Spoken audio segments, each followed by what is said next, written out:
What's up, ADHD crew? Today I want to talk about something a little bit sensitive, and that is the issue of overdosing or taking too much of any given medication. First of all, as someone with a channel with the potential to influence others, I need to be responsible and tell you that you really need to get this correct. You need to go to the doctor and follow the instructions of the doctor. Anything that you decide to do is your own risk, and you just need to be aware that these drugs are potentially dangerous if it's taken in excessive amounts, and it's not to be toyed with. As some of you know, I have spent some time in university, and that's what actually triggered me to go and get tested, because I was having a really difficult time studying. And during this time, it was very desperate. It was a hard, difficult, long road, and I was desperately trying to get my self-discipline under control. So there were times when I would actually kind of abuse the medication, and it would cause this cycle of insomnia and super productivity and just having, no sleep. There was a time when I was going into class full of anxiety, and I was so sleep deprived, but at the same time I was just wired because I was constantly taking this thing to try and chase this level that I was trying to achieve. So what I have done in the past is taken double the dose of a medication, or I've taken one dose of medication and added an additional half a dose. So what would happen is I would first of all get this intense euphoria. I'd feel excessively energetic and excitable.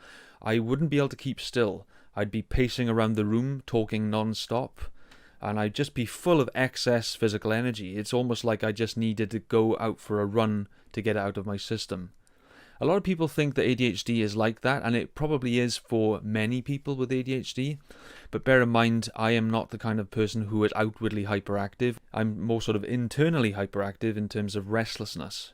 But some of the worst side effects was this horrible nausea, this sort of jumpiness, and I'd have a tight sensation in my chest, almost like I couldn't quite get all of my breath, and I'd have a racing heart. So overall, it affects you physiologically as well as psychologically. And another side effect I would call is zombification. Zombification is kind of like this feeling where you're glued to the chair, or you just can't get off the bed, and you've got thoughts whizzing through your head at 1,000,000 miles an hour, and you've got so many things that you are trying to do, and that you know that you want to do and have to do, but at the same time you just feel completely paralyzed. It's just like you're so high that it just disarms you. It just zaps you of all your physical energy because your body is working overtime to try and process the medication. And I just wouldn't be able to eat a thing. I'd be completely void of any desire to eat, and I'd just go the whole day without eating. And obviously that's going to actually exacerbate the intensity of the medication, because I didn't even want to drink any water. I wasn't even able to take down any fluids to hydrate myself, and that, of course, that would lead on to sort of physical tension and headaches. So as you can see, it is very, very risky to do this, and it can seriously mess with you.